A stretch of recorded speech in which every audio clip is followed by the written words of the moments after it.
My name is Kai. I run Ah Hua Kelong, scaled by Ah Hua Kelong, and the newest entrance will be Smolder Seafood Grill.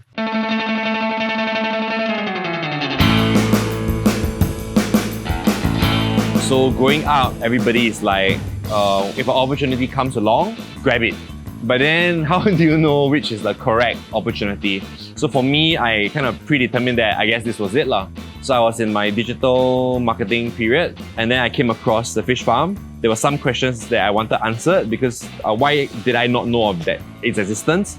Then I realized there was a really big gap between local fish farm and locals. So basically after that, I set out to bridge that gap lor. We basically looked around, spoke to different farms, one of which was Ah Hua himself.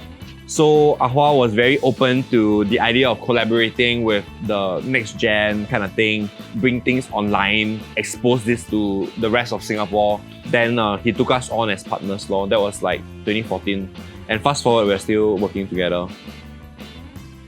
In local context, a kelong is also a fish farm, but in context that refers to, say, Malaysia, Indonesia, kelong can be, or usually is, like a resort. Like you stay there, vacation kind of thing. But because licensing doesn't allow us to do recreational activities, any kelong in Singapore is essentially a fish farm. So then and now, between 11 years ago when I first started versus now, when I first started, it's a sunset industry.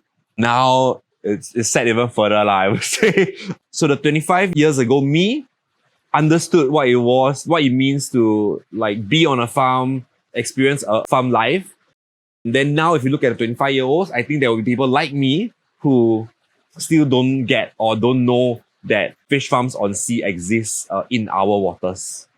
From the get-go, the challenges that I go through as of when I started at 2014 and now actually not far away. Of course, in between, we've got a bit of that hoo-ha, the whole 30 by 30 thing. People are starting to understand it a little bit more, but understanding versus supporting is two different things, ma. Because traditionally, right, if I say fish farm or farm fish, they'll be like, oh, your fish got muddy taste. But then that's like, it's from your grandmother times, yeah. So everybody says that because it's a common misconception.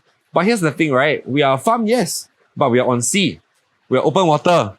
Muddy taste, right, is caused by the bacteria that grows within the immune system of the fish where it creates this flavor. It's called geosim, right? So like, let's say a million things, there are a lot of things that, can account for it that creates this flavor or taste. Lack of oxygen, muddy waters, shallow waters, among other things. And most of this is directly related to land-based or freshwater. And then we worked with Chef Han from Labyrinth. He came on board the farm. There was like a filming team. This was before his star, way before his star. And he's like, oh my God, I did not know these things existed. I want to work with you and I want to showcase these things that do not move. It's so good and all that, right? Then next thing you know, boom, we were on this menu for a good like 6-7 years, even till like after his star. So it was very amazing for me to see that, okay, there are still people that appreciate it. We even did blind tasting. Our fish and other fish. Land-based farm, other farm, imported. Ours came out tops for the blind tasting. So sometimes I feel like people don't want to believe what's in front of them lah. For me, the end is near lah. I mean, it's not something that I'm very optimistic about. I mean, we're still trying, we're still pushing, but it's an ongoing struggle. I mean, I've ran out of ideas on our own end on how to push it. I've been trying different ways, be it the home deliveries, be it the restaurants, be it tying up with like restaurants from other countries even, or inter-restaurants in Singapore. But then like, how do we convince the rest of Singapore that, our produce is something that we need your support? It's not just about, I guess, it as a business, but you lose a piece of history that I feel is very close to our hearts as Singaporeans. We know that we were a fishing village, we talk about it, we sing it in our songs, but we're not doing anything. I guess the government is doing something, but like we're not doing enough to preserve it, to help the sustainability of it. I mean, there's only so much that people can do. End of the day, we're still a business. But if we look beyond that we are part of history as well, and probably come together to see what we can brainstorm and come up with ideas to benefit the next generation and not have this piece of history that we have right now disappear in the near future. I love that the technological farms, the high-tech farms are coming in. I'm not talking about the land-based ones, I'm talking about the sea-based ones. They're trying to decrease the mortality rate. They're trying to farm it at a faster speed. But with that, I don't know where they get their funding from. Their capabilities are amazing, but like we can't do that. As a traditional fish farm, we are still traditional because it doesn't make sense to make the switch at all. The best I can do is add in solar panels. The best I can do is try and monitor the water with the technology that we have with the probes and whatnot. But then there's no way for us to be full-on technological because the cost just does not make sense. The cost is this to set it up, the cost is this that I'm earning. So there's no way to fit it back in. And then that's the reason why I say that the fish part of things, not the land-based but the sea-based, I think it's a dying breed. It's a sunset industry is still setting. A few years into the business, I decided that I need to find a way to prove my point, to reach out to more locals. Hence, Skila was born. So Skila by Ah Hua Kelong was a restaurant that I wanted to showcase local produce. That's why you see 85% of the menu are either fishes that we farm or shells that we catch. As a business, right, we need to survive. So what can we do to survive from us, ourselves, without relying on anybody? We need to cycle our own produce. We don't have people to supply to anymore. We need to supply ourselves. So hence, I've been trying to get the restaurants up and running so that we can have our own restaurants to cycle the produce.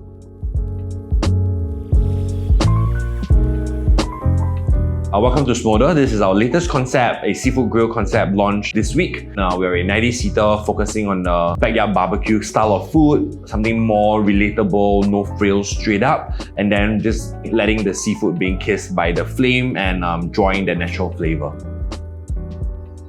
Why I chose coastal backyard barbecue as a kind of like a style in a sense is because when I first started working on the fish farm, a lot of the nights as I stayed over, I mean, you don't have grab food or whatever food that you can call, and you're on the sea, you have a lot of seafood. What's the best thing you do? We grabbed some seafood and then we grilled it.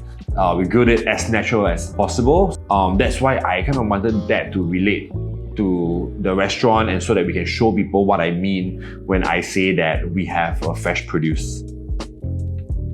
For us, it's I would say a little bit more Western with a hint of local ingredients. We're not restricted to like a particular cuisine or a style because here we still want our chefs to have infinite creativity. For us here, we want to change or rather refresh the menu 3 to 6 months. Around the 3-month mark, we want to introduce new things, push out specials. As we go along, we catch something interesting from the wild. We want to push that out as a catch of the day as well. A personal favorite, not crazy, I mean it's half seafood, half meat, but it's called the Portuguese seafood stew. I love that, and the story of it is that, you know, in the north of Portugal, everything is heavy and rich. In the south, it's near the sea, everything light. We're somewhere in between, and then you get the flavor from the base of pork belly, you get the flavor from the shellfish. As you cook them, the juices flow out. That's what I really like, on top of the garlic bread that we put on, and that's like a 50% garlic, 50% butter. So that's a personal favorite for me, along with the whole fish, just because that's what I grew up with the farm. So I've had that all the time, and I really love the idea of it, where people can just eat the fish for what it is.